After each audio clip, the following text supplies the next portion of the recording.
Hi guys, मी प्रतीक्षा आणि पुन्हा एकदा एका नवीन ब्लॉगमध्ये सगळ्यांचं स्वागत आहे। तसे मी गावाकडे जास्त ब्लॉग काय काढले नाहीत, त्यातलाच हा एक आहे लग्नाचा। आणि मी ना ह्या ब्लॉगच्या माध्यमातून ना आयुष्यात घडलेले काही क्षण जपून ठेवण्याचा प्रयत्न करत आहे। मला खरंच खूप छान वाटते की माझ्या आयुष्यात कुठे काय झालंय ना ते सगळ्या ब्लॉगच्या माध्यमातून ना कैद आहे। चला मग लग्न घरात सकाळ सकाळी सगळ्यांची धावपळ उडाली होती। कार्यक्रम सध्या चालू होता तो आयराचा। इकडे आयराचं काम चालू होतं, पण माझं नवरीला नटवायचं काम चालू होतं, कारण मोठ्या अशा कलवरच नव्हत्या, सगळी चिल्लरच झाली होती। त्यात माझ्या माग आहे ती माझं छोटंसं लेकरू, तुम्हाला तर माहितच आहे। पण असो, तिचा दिवस आजचा ना छान झाला पाहिजे, कारण लग्न आयुष्यात एकदाच होतं ना।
तर तुम्हाला तर माहितच आहे की कोण नाचायला लागलं तर माझ्या पायाला मुंग्या यायला लागते, तर मग तेच जाऊन जरा मोकळ्या केल्या। इथे लग्नामध्ये कोण तुम्हाला ओव्हर दिसणारच नाही, सगळे साधे सिंपल होते आणि एवढं छान लग्न झालं ना। घरापासून थोडंच दूर ना हॉल होता लग्नाचा, त्यामुळे सगळी चालतच गेले। नवरा नवरीलाच तेवढं गाडीत घातलं होतं। अहो, त्यांना पण चालतच नेलं असतं, पण ऊन कसलाय बरं, अजून मेकअप त्यांचा खराब झाला असता, काळे बी पडले असते। काय ते फेशियल बिशल केलेलं ते वाया गेलं असतं ना। पण आजचा दिवस खरा त्या दोघांचाच असतो ना, त्यामुळे त्यांना आजच्या दिवशी राजा राणीचा दर्जा दिलाच पाहिजे बरं का। इथे आम्ही सगळे ना हॉलमध्ये पोहोचलेलो होतो। 1 वाजताची लग्न होती तशी, पण तुम्हाला तर माहित आहे की टायमिंगचं कसं असतंय ते। हॉलमध्ये येऊन सगळे आपले निवांत मेकअप करत बसली होती। मी सुद्धा चिमणीचा ड्रेस चेंज करून घेतला। आता त्याचं कारण असं की सगळी जण नुसते चिमणीला घेऊनच फोटो काढायला येतं, आणि मला वाटतं त्या अल्बम मध्ये चिमणीचे सगळे फोटो जास्त असतील, मग सगळे फोटो एकाच ड्रेस मध्ये येतील, म्हणून मी तिचा ड्रेसच चेंज केला अजून एक। ते सगळं झाल्यानंतर ना आपल्या नवरा नवरीनं मारली ती रॉयल एंट्री। आता ती कशी ती बघा, हे असं काहीतरी गोल गोल फिरणारं निघालंय आता गावाकडं, पण मस्त वाटत होतं ते काय का असं। हो बहिणी इकडे हॅलो, मी या ठिकाणी वधूवरांच्या मातापित्यांना नमो तस्स भगवतो वरदो सम्मा सम्बुद्धस्स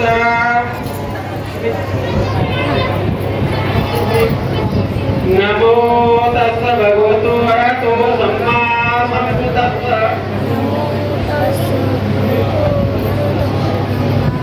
नमो तस्स भगवतो वरदो सम्मा सम्बुद्धस्स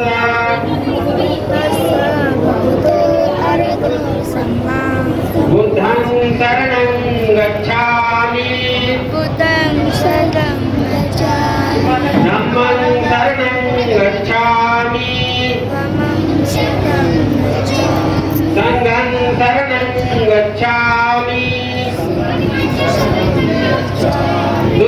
द्वितीयंपि बुद्धं शरणं गच्छामि द्वितीयंपि पटिबन्धो भगवतो सावकसंघो अयपटिबन्धो भगवतो सावकसंघो समितिपटिबन्धो भगवतो सावकसंघो यदिदं यन्तानि पुरीशिवानि अट्टपुरीसं ही गाथा झाल्यानंतर सर्वांना पुन्हा एकदा विनंती आहे की आपण कृपया शांततेने सहकार्य करायचं.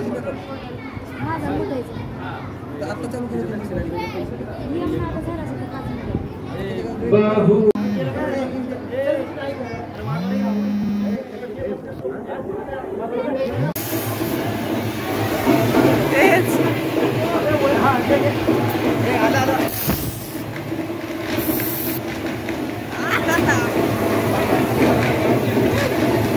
सगळ्यांनी आनंदाच्या क्षणामध्ये नवरा नवरीलाच गायब करून टाकलं. सगळ्या स्टेजवर नुसता धूरच धूर केला होता. आमच्या टायमिंगला तर त्या फेसाच्या बाटल्या होत्या, त्या फेस मारायचे, मस्त वास यायचा खरं त्याचा. आता हे धूर निघाले तर धूर, नवरा नवरीला डायरेक्ट गायबच करून टाकते. स्टेजवर तर 5 मिनिटासाठी सगळा नुसता धूरच धूर झाला होता. कुणाला काय दिसत नव्हतं काय नाही. मला मात्र मनातल्या मनात हसू येत होतं. अहो मला कसले कसले विचार पडते तुम्हाला तर माहितच आहे की. म्हणूनच इथे ना एकदम मस्त असं थाटामाटामध्ये ना लग्न पार पडलं होतं आणि एक नवीन जोडपण लढाई करण्यासाठी सज्ज झालं होतं. सगळ्यांच्यात तेच असतं की लग्न झालं की नुसती भांडणच भांडणं. मग काय तर मी तर सगळ्यांना तेच म्हणत असते, ना कर शादी ये है बरबादी. पण कोण ऐकतच नाही माझं. गुडघ्यालाच भाषण बांधून तयार असते सगळे. आणि हे बघा आमचे नवरा नवरी किती खुश आहेत बरं. पण मला कळत नव्हतं की त्यांचं लग्न झालंय म्हणून खुश आहेत का ह्या गाडीत बसलेत म्हणून खुश आहेत. लग्न झाल्यानंतर सगळ्यांचा आशीर्वाद घेण्यासाठी ना ह्या गाडीवरच तिकडे तिकडे त्यांना फिरवायली होते. ती गाडी आपली गोल गोल गोल गोल फिरत होती. पब्लिक तर बघा किती आहे. गावाकडच्या लग्नाची खरी मज्जा ना त्यांच्या साधेपणात आहे. सगळी लोक तुम्हाला साधीच दिसतील, नाहीतर ती शहरातली लग्न बघून असं वाटतंय की आपली संस्कृती संपतच चालली की काय. पण गावाकडचं एक लग्न जरी बघितलं ना तर असं वाटतं की ही संस्कृती कधी संपणार नाही. गावाकडची लोक ना आपली संस्कृती ना खूप आदराने जपतात. त्या संस्कृतीमध्ये अजून ना पहिल्यातले रीतिरिवाज जागे आहेत. या सगळ्या गोष्टी ना तशा माझ्यासाठी खूपच नवीन होत्या, कारण मी बौद्ध धर्मीय लग्न पहिल्यांदाच बघितलं असेल एवढ्या जवळून. पण खरं सांगू का, गावाकडच्या लग्नाची ना मज्जाच वेगळी. इथे चिमणी पण झोपून गेली होती आणि तिचे पप्पा तिला कूलर पुढे घेऊन उभा राहिले होते, कारण हवा लागत होती. गरमीचे दिवस आहेत ना खूप. आणि गावाकडे सुद्धा ना खूप मोठ्या प्रमाणामध्ये गरमी आहे. इथे लग्न वगैरे तर पार पडला. तर सगळ्यात महत्वाचा कार्यक्रम येतो तो गिफ्ट देण्याचा ना. तर इथे सगळे नम्राने गिफ्ट द्यायला जात होते. नवरा नवरी सोबत फोटो काढून घेत होते. तसे आम्ही पण काढले फॅमिली फोटो खूप सारे. लग्नामध्ये खरी मज्जा तर फोटो काढण्याचे असतात. सगळ्यात जास्त फोटो कुणाचे येतात कुणाचे नाही, पण त्यांना कुठं माहित असतं अल्बम मध्ये फोटो सिलेक्ट होते. आपला घेतात की नाही त्याचा पण भरोसा नाही. म्हणूनच मी ना 10-12 फोटो काढून घेतले. त्यातला एक तर फोटो येलच अल्बम मध्ये, मागो दुसरं काय नाही. इथे लग्न झाल्यानंतर नवरा नवरीचा सेकंड लुक. नवरी तर बघा किती साधी सिंपल आहे ना, आणि मी पण तुम्हाला साधीच दिसत असेल. इथे व्हिडिओ काढून आतमध्ये गेलो तर नवरीबाई विदाईच्या आधीच रडायला चालू झाल्या होत. खरंच एका मुलीसाठी ही गोष्ट ना खूप जड असते की 18-19 वर्ष तिने जिथे काढलेत ना ते घरात मला तर बाबा असं काय बघवत नाही. मला लय भीव वाटतं, कारण मला पण माझ्यासमोर रडलेलं सहन होत नाही. माझ्या डोळ्यातनं पण पाणी यायला लागतं. मुलगीच्या जन्माला आलोय म्हटलं हे सगळं तर भोगायलाच लागतं या. इथे नवरीबाईला शांत केलं. म्हटलं विदाईच्या टायमिंगला रड, आता मेकअप खराब होईल, फोटो व्हिडिओ काढायचे अजून. इथे लग्न तर पार पडलं होते आणि वरातीसाठी डीजे मागवला होता. पण हा व्हिडिओ मी ना घरापासला काढलेला आहे, कारण वरातीला तर मी गेले नाही, कारण चिमणी लहान आहे ना. त्यामुळे सगळेजण वरातीवरनं परत आल्यानंतरच मी हा व्हिडिओ काढलाय. मला सुद्धा वरातीमध्ये नाचायची खूप जास्त इच्छा होती, पण डीजेचा आवाज जरा जास्तच असतो ना. चिमणी कशी झोपणार, नाही हँडल होणार सगळं. म्हणूनच मी घरी येऊन गपचूप झोपी गेले होते. इथे आमच्या नवरा नवरीचं सुद्धा आगमन झालं होतं घरापाशी. गावाकडच्या वरातीची खरं मज्जाच वेगळी असते. ऐकून फक्त माहिती आहे, बघाय तर भेटलंच नाही अजून.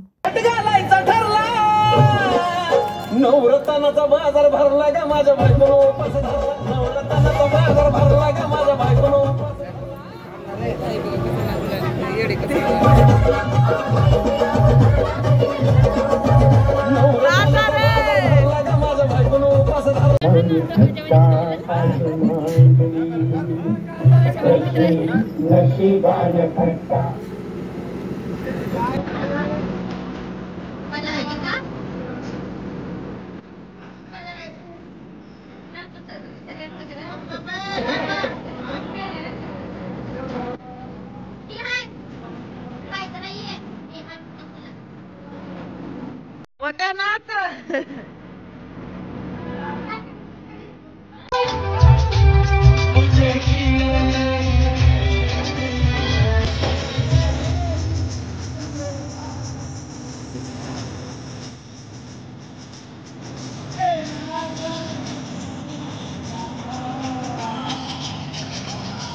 एकदम ना साध्या पद्धतीने ना नवरीबाईचं वेलकम केलं घरामध्ये. सगळ्यांनी छोटंसं ना वेलकम प्लॅन सुद्धा केला होता. आपण जी पण गोष्ट करतो ना ती समोरच्याला आनंद किती देऊन जाते ना ते बघणं महत्वाचं असतं. ती गोष्ट महागडी आहे कशी आहे हे बघण्यापेक्षा ना ती पुढच्या व्यक्तीला किती आनंद देऊन जाते ना हे बघणं महत्वाचं. ह्या ना एवढ्या मस्त लग्नामध्ये ना खूप काही शिकायला भेटलं. लग्नामध्येच नाही तर हे गेले 7 दिवस जे मी घालवले नाही त्यामध्ये मी खूप काही गोष्टी ना नव्याने शिकले आणि परिस्थितीशी लढण्याची शक्ती ना अजून जास्त आली माझ्यामध्ये. तशी मी खूप स्ट्रॉंग आहे सगळे मला बोलतात, पण मी ना अजून जरा जास्त स्ट्रॉंग झाले आता. पण मला आता कोणत्याच गोष्टीची लाज नाही वाटत. जे आहे जेवढं आहे जे मिळणार आहे त्या सगळ्यामध्ये ना मी समाधानी आहे आणि मला वाटतं प्रत्येकानंही अशा सगळ्या गोष्टीमध्ये समाधानी राहिलं ना नातं नक्कीच टिकेल. कारण जिथे स्वार्थ नसतो प्रेम असतं ना तेच नातं ना शेवटपर्यंत जातं. हे सगळं बोलण्याचं कारण की नवरा नवरीनेही ना त्यांच्या नव्या आयुष्यात एक पाऊल टाकलेलं आहे आणि त्यांचा संसार सुद्धा ना सुखाचा समाधानाचा जावा त्यासाठी. कारण एक छोटीशी बाहुली आई बाबांनी ना 19 वर्ष सांभाळून एका मुलाच्या हाती केलेली आहे आणि त्या आई बापाची एवढीच इच्छा असणार की त्यांची मुलगी सुखाने समाधानाने नांदावी. चला मग तुम्हाला हे लग्न कसे वाटले नक्की कमेंट करून सांगा आणि निगेटिव्ह कमेंट करण्यापेक्षा ना समोरच्याच्या आनंदामध्ये आनंदी राहायला शिका. कारण जो दुसऱ्याचा चांगला विचार करतो ना त्याच्यासोबत कधीच वाईट घडत नाही. चला शेवटी कांबळे परिवाराने लक्ष्मीच्या पावलाने लेक आणलीच घरी. चला मग भेटू अशाच एका नवीन ब्लॉग मध्ये. सगळ्यांना श्री स्वामी समर्थ.